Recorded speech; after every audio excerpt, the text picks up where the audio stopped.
it's Shane Kanto, your Wasteland Reviewer, and welcome to the Wasteland Retrospective here on the SPM Crew Podcasting Network. And this is my weekly show where each episode, my guests and I each pick a film related in some shape or form. And joining me, as always, each month is my buddy Jeff. Jeff, thank you so much for coming on. Of course. And Jeff chose Friends with Kids, which is about two best friends who decide to have a baby together. And I'm like, well, let's do another movie that has unexpected creation of a baby, and that's Knocked Up. Definitely different tones after watching Friends with Kids, which was my first time watching this. But let's start with Friends with Kids from 2011.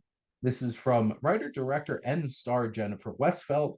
Has Adam Scott, Maya Rudolph, Chris O'Dowd, Kristen Wiig, John Hamm, Megan Fox. It's one of those kinds of, like, this was that era of comedies where it's like every single one of these movies had like an insane cast thrown together. And here, the two best friends decide to have a child together while keeping their relationship platonic so they can avoid the toll kids can take on a romantic relationship. But Jeff, what were your general thoughts on Friends with Kids? So I do have an interesting history with this movie. So when I was in Okay. college at the time, I went to a an early screening of this movie that had a Nice. Q&A with the director of the film, which is Nice. Jennifer Westfeldt. So I saw her in person. I think I said hi to her and she waved at me or whatever. But I do have I when I watched this movie, I was so like transfixed. But I'm like, oh my god, it's got Adam Scott, it's got Chris O'Dowd, it's got Kristen Wiig. I'm like, it's got John Hamm. Like these all these awesome people in it. I was like, I gotta go check out this movie. And then when I found out it was a Q&A, it was great. And then I remember walking out of the theater just really, really liking this movie. And it's been one of those movies that I kind of come back to every few years as I get Mm, older, and I kind of understand it a little more and a little more and a little more. There are some parts of this movie that I think are a little they maybe don't age well. Maybe that's not the right way of putting it, but they don't hit me the same way as they used to mm, when I was younger. But I still really like this movie. I think like just the acting work in it is really good. I think mm. Adam Scott is fantastic, and he's got really good chemistry with Jennifer Westfeldt. Yeah. Um, yeah, I just like this movie. And John Hamm, I'll watch anything John Hamm is in. Yeah.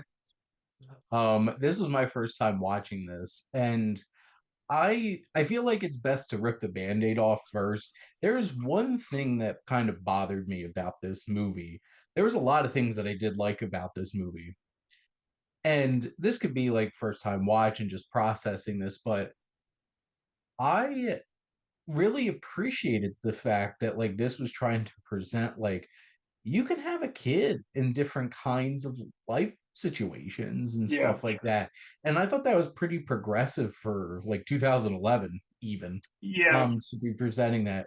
Um it's what kind of bothered me, and like we're jumping right to the end here, is like they wind up together. And it's like yeah, I feel like did that really reinforce the themes that most of this movie was trying to portray? But like also they should have been together like the whole entire time, because like them saying like this was a platonic relationship, I'm just like they were so close hmm and had just such a spark. And I feel like it's one of those situations where like you're two friends and you just convinced yourselves that you can't be in a relationship together despite the fact that like right. you're really really good for each other. So like I guess that's what didn't make me completely just like why the hell did the movie do this by the end. But like I don't know, I felt like it was giving a bit of mixed messaging in terms of what it was trying to portray thematically by having them wind up together at the end, when the whole entire point of this was to prove that like that doesn't have to be the case. Yeah, I think that's kind of one of those things that I like when I watch and I look back on it. I'm like, it's one of those things that doesn't quite age well with me because I think it was trying to be a little too romantic comedy, and even Mhm. at the end, like it really doesn't even show like that they're like it doesn't do one of those like, oh, like fast forward one more year and they're super happy being together. It just kind of ends, and we are Right kind of left after in the, they were gonna have some yeah, fun. yeah, like it just kind of ends, and Mhm. then that's fine. It's completely fine. But I kind of wish there was a little bit more closure on that if they were going to go that route. Mhm. Yeah, I such an interesting thing because like I saw this happening like a mile away, but then Yeah. like the whole entire time I'm like, does this film have the courage to not do that by the end of this movie? But then the challenging thing is like they do. Like Adam Scott and Jennifer Westphal have such great chemistry together in this where I'm just Hmm. like, I could totally see them being together. Yeah. And there, God, the where this is not for the most part, most of this movie not like your standard rom-com kind of thing. Like this feels a lot like it delves a lot more into like legit serious romance. And Yeah. that one scene at that group dinner table where Adam Scott just goes off on what he Yeah. loves so much about Julie, Jennifer Westfeld's character. I'm just like, damn, this movie got me emotionally. I'm just like, and you could, that performance from Adam Scott in that moment was so good Hmm. and fully committed. And honestly, one unsung hero of this movie from like a performance standpoint is poor Kristen Wiig, because the whole entire movie she was emotionally devastated, and Yeah. like she doesn't get to do like that fun Kristen Wiig weird kind of comedy that she likes to do.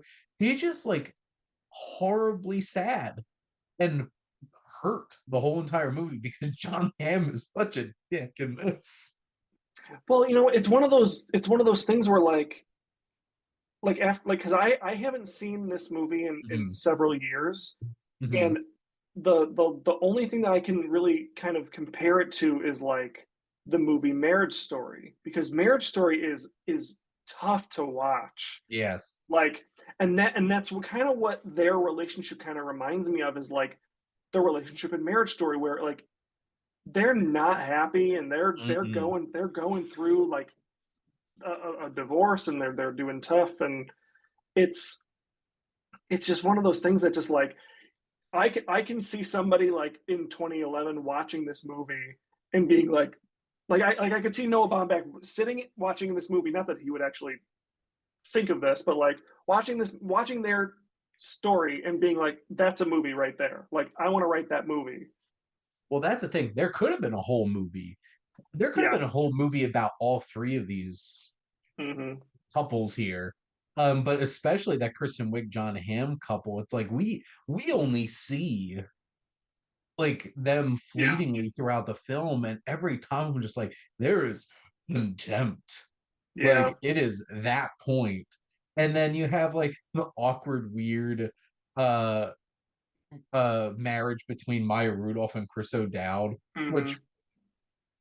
if you need to get somebody to play a really awkward, goofy husband, Chris O'Dowd Chris is O'Dowd is the guy. He's the guy. Chris, Chris O'Dowd is the guy, and both of them play those roles so well. But like, I was just so like honestly, I was pretty smitten by the Yeah. dynamic between Jennifer Westphal and Adam Scott, and I appreciated that a lot of this was showing like, hey, they can actually make this work, and Sure. the balance, and things get complicated when they start to realize that they really have these feelings for each other.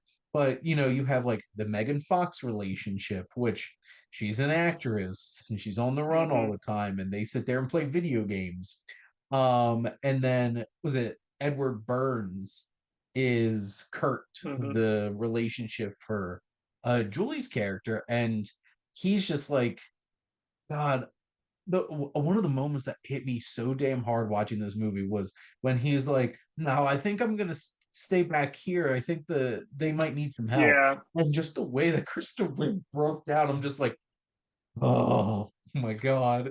Like it's It's kind of like terrible. it's a very like I don't know. I don't want to say subtle, but it's a kind of like a subtle performance from Kristen Wiig because she's not doing like her Yeah. normal Kristen Wiig No. thing. She barely ever has any lines in this movie. That's the thing. It's all just facial expressions and just emotion, Mhm. which And is just really like, interesting to see. yeah, I imagine like sitting in 2011 being like, Kristen Wiig?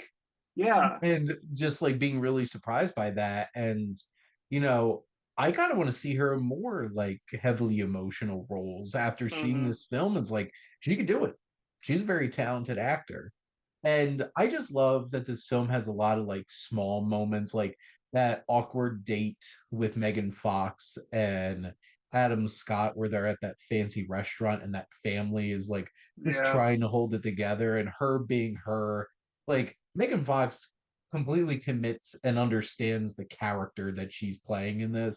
And she's so dismissive of this family, which also Brian Darcy James, just randomly Broadway star as well Greg from Broadway as the husband in Hmm. that family. And just like that was such a wonderful moment where like Adam Scott's just like connecting with this family. Like a full And like a it's kind of a full circle moment, you know, yes, where earlier in the film he's commenting, "Why would they bring their kids here?" And then he has a kid. He goes, "I totally get it. Like yeah, you're gonna bring your kids somewhere. That's because I would do the same exact thing." And this then is now your he's with family. this, and now he's with this woman who feels the same way he did 5 years previous when he was saying the same thing. Yep. And that like I would not describe this to somebody recommending this as a rom-com. Like Yeah. honestly, I feel like a lot of this is a lot like sure, Adam Scott's funny. And like that's just like his natural like approach to things. And Chris O'Dowd and Maya Rudolph's couples kind of silly because Chris O'Dowd's kind of a goof. Um and but like there's a lot of really good dramatic elements to this film that really Sure. worked for me. And I was pleasantly surprised by this movie and really enjoyed it. I just it's very interesting because I had just went to go see Materialists today, Oh, I think um, I'm gonna try to go see it this weekend. which Celine saw. Like those trailers are terrible, making this seem like it's some kind of like oh, it's a rom com. I'm like, this is a Celine Song movie. This definitely isn't some cheesy rom com. Yeah, It's not. that's It's definitely not not. how I perceive the trailers. Like because I love Past Lives, and so I'm going Uh, into this thinking it's gonna be like Past Lives. it definitely is like past lives. And the interesting thing is, it's like they're trying to market it one way because I think that's the easier way to get people to go in to see Yeah. this movie. But like it kind of remind me of this where it's just like its strengths are in like sure it has some funny Mm, moments, but like its strength is in the drama. And I yeah. really appreciated that. And like honestly, I would like to see what else Jennifer Westfeld's done. I know like I'm looking here and she's been a writer on some things like The Idea of You. I didn't realize that came Oh, I out. didn't even realize that. Yeah, and not gonna lie, I enjoyed that movie quite a bit. And like, It caught me by surprise. yep. And this is just has such a strong cast. And I have some reservations about how they wrap up the film, but at the end, like from start to almost finish, this was a really engaging and moving film, and I really enjoyed it. Hmm. Yeah, I do really like this film, and I like we kind of talked about. It does have some moments that kind of feel a little off, but I think it's still one of those films that I'm going to come back to every few Mhm. years, like as I grow older, because I want to have kids and be married and one of these all that stuff someday, and so it's probably going to be one of those things that I come back to and I'm like, oh, like I can connect with this a little bit more now that I'm in different places of my life. Absolutely. And where thematically this film, I don't like it started off with like why do they have to be together, but like they're so good together. It's just like Yeah. they should be together. But now let's talk about Knocked Up, where take a couple that basically feel like they're obligated to be together. And this is a 2007 comedy from, this Judd Apatow. So, and it has like the Judd Apatow crew. Obviously at Well, the center of this. it also has Kristen Wiig and Adam Scott.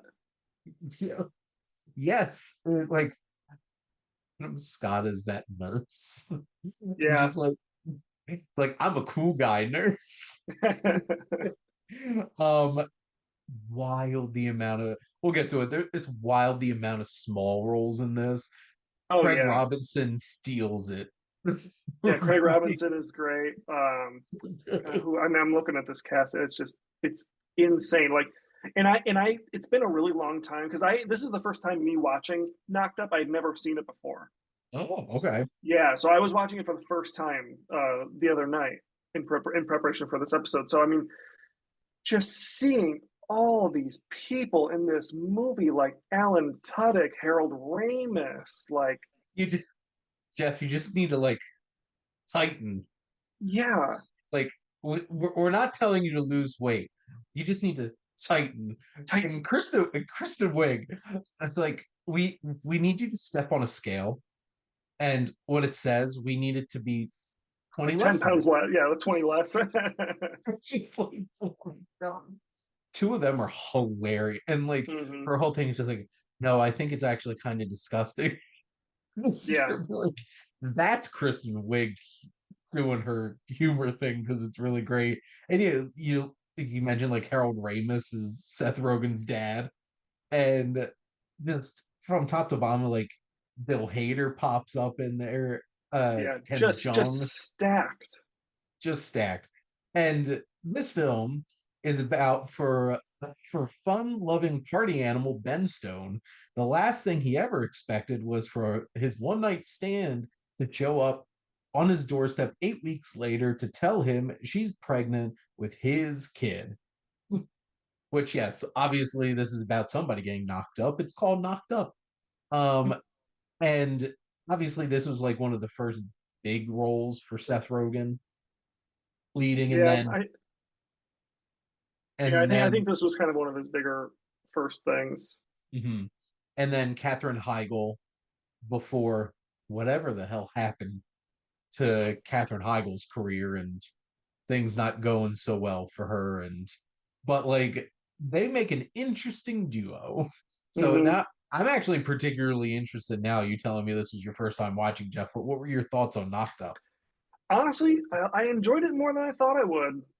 Um, Sometimes Judd Apatow is a little hit or miss for me, but for the Mm-hmm. most part, he's a hit. Um, I really liked it. I was expecting more like more crazy than anything Mm-hmm. else. Like I because whenever I think of comedies with Seth Rogen in this time frame, Yep. they're like the Super Bads or they're like the Pineapple Express. Sprite. Yeah. And this kind of caught me a little off guard because I was like, oh, like it's a little bit more um, grounded. It's not Mm-hmm. crazy.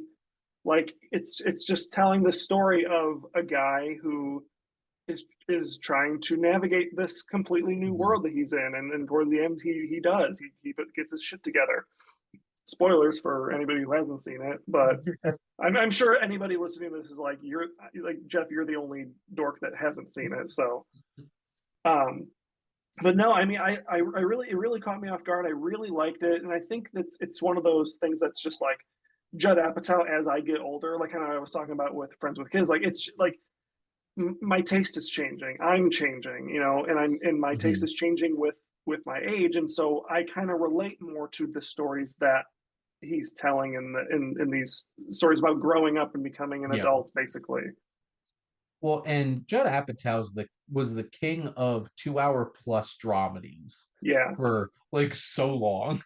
Hmm. And obviously that's extended into what King of Staten Island was the really like the last dramedy that he did. He did that horrible movie, The Bubble. And Yeah, then I didn't even watch it. he did that I think it was Albert Brooks that he did a documentary about. But for the most part, it's like this 40-year-old virgin, which the 40-year-old virgin's a little bit more like raunchy kind Hmm. of than this. And because like a lot of like the that comedy you expect from this era comes out of Ben's friend group. Yeah. with Jason Segel and Jonah Hill and Jay Baruchel and Martin Starr and their continuous jokes about him looking like a terrorist or this or that, and because of the bet with his beard. Um, Jonah Hill and Jay Baruchel kind of on the fringe. Like Jason Segel's the one that really gets the most to do out of the friend group, who has this fascination with Leslie Mann's character, which also obviously get Leslie Mann and the Apatow daughters in Hmm. this, which also I'm actually a pretty big fan of. Where is it? Somewhere up there, my This Is 40. The kind of sequel to Knocked Yeah. Up. Um, which has I gotta watch This Is 40 again after this, because I remember watching it years ago, like when it came out, and I had not seen Knocked Up, so I was like, I don't think I need to know Knocked Up to watch this, but now it no, probably kind of absolutely not, helps. actually. But it probably And helps. I think it definitely gives you some perspective on the dynamic between Paul Rudd and Leslie Mann, obviously, which Absolutely. here they have quite the interesting marriage, but like, damn, Paul Rudd is so great. It's so Hmm. funny. Um, I feel like him and Seth Rogen going to Vegas in this is like that quintessential the humor of that time period Yeah. and all the drug shenanigans they get up to. Um, I think Katherine Heigl does a really fine job in like the role that she's supposed to be playing here as Allison. I feel bad that it seems like she's like the wet blanket of Yeah. every movie like this, and like that's her role in these kinds of movies. But like I think she does a really fine job. This movie definitely, like, how we were talking about Friends with Kids felt pretty progressive for 2011, and then kind of was like, well, just kidding, they're going to wind up together. This one very much feels like, well, they're going to have to be together if you're going to have a kid, and it definitely feels like obviously they have to do a lot of growing Yeah. to get to that point, but like this movie from the start's like they have to be together. Hmm. And you get your ups and downs.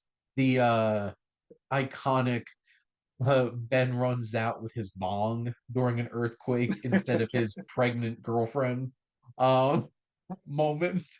And oh my god, Jason Segel being completely naked, just cupping. Boy, that man has no shame about being naked ever. Just watch Forgetting Sarah Marshall. But like, it's just this. I really like the journey that Ben goes on. And here's the thing, like Ben's underachieving. He's not like there's so much room for him to grow as a person in this movie, and he does. But like there's also moments like he has really good points too. Yeah. And I think that's the nice thing about this movie is that both of them are wrong and right in different situations, and there's a good balance between that relationship where they do have to come together in Hmm. the end for it. Yeah, I think there's um sorry, I'm losing my train of thought here.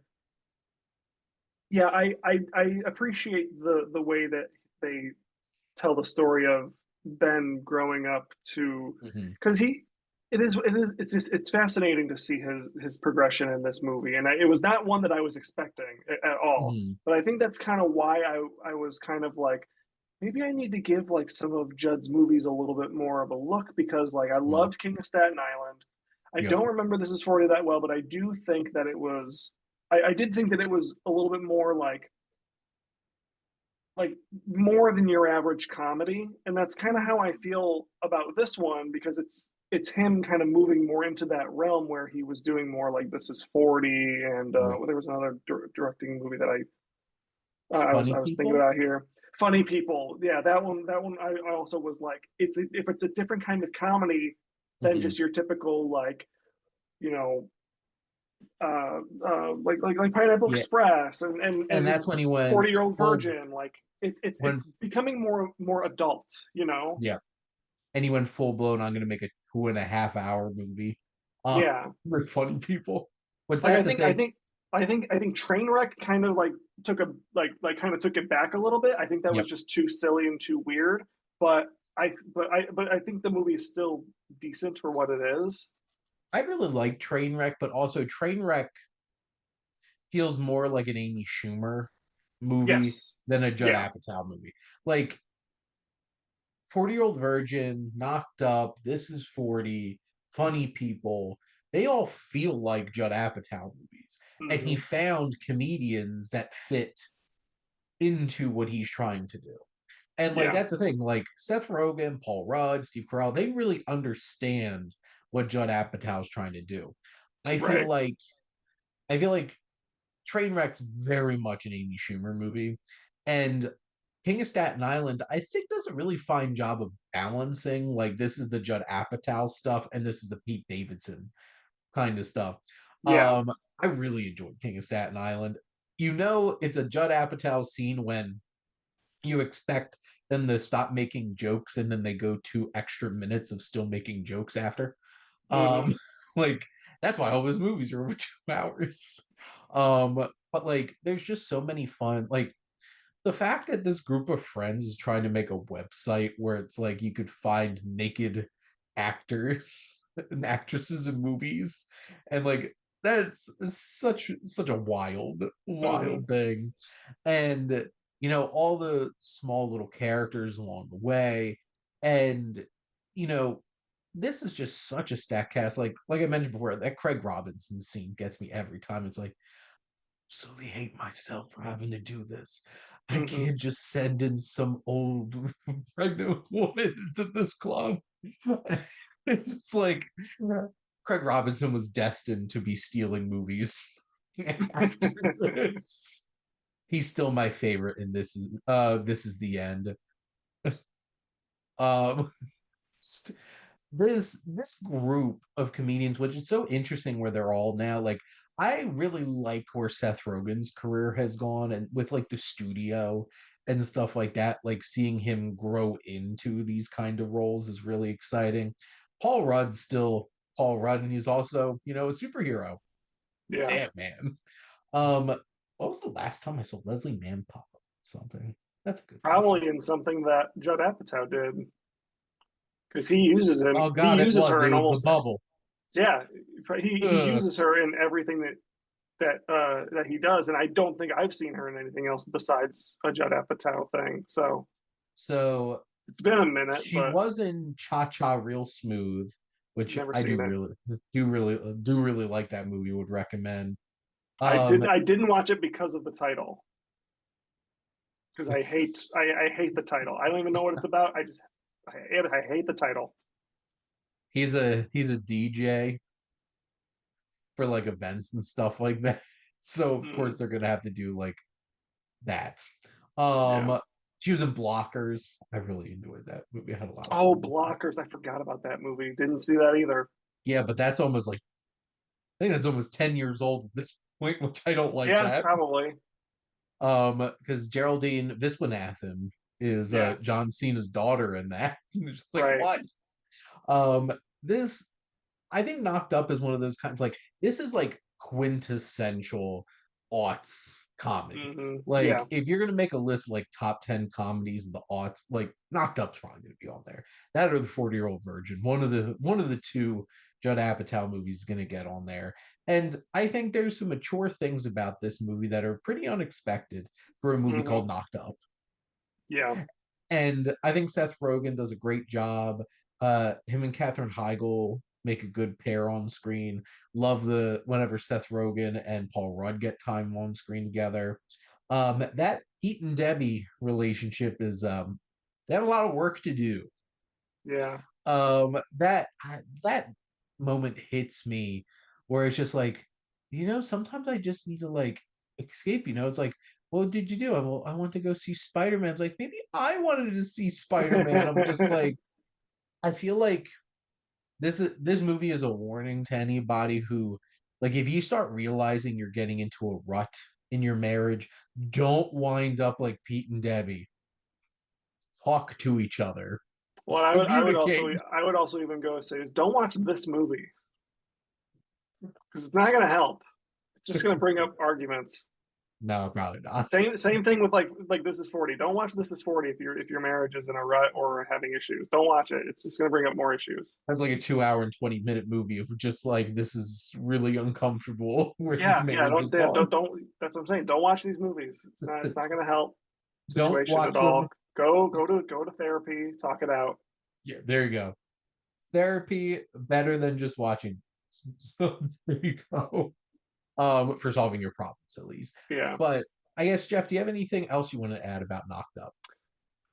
No, I don't have anything to say about Knocked Up, but I'm just thinking about Judd Apatow a bit more, and I'm looking at not the movies he's directed, but all the things that he produces, and I think I think that's where his specialty lies in, is producing, because if you look at just the list of things that he produces that he hasn't directed, I mean, it's stacked. I mean, you've got that series on Netflix called Love. You've got Pete Holmes' series on HBO, Crashing, which is amazing.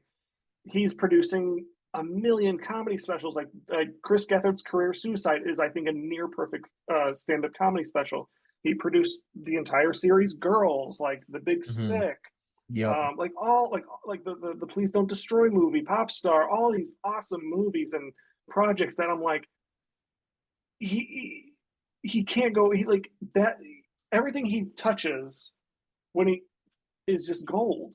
And it's great. Like, even movies that aren't even very good, like Wanderlust and 5 Year Engagement, not necessarily great movies, but they're still good enough in them where he deserves the credit for that. Even Bridesmaids, I heard something that he wrote, like, it took him 4 or 5 years to write Bridesmaids, and all he did was write it and produce it, and then Paul Feig directed it.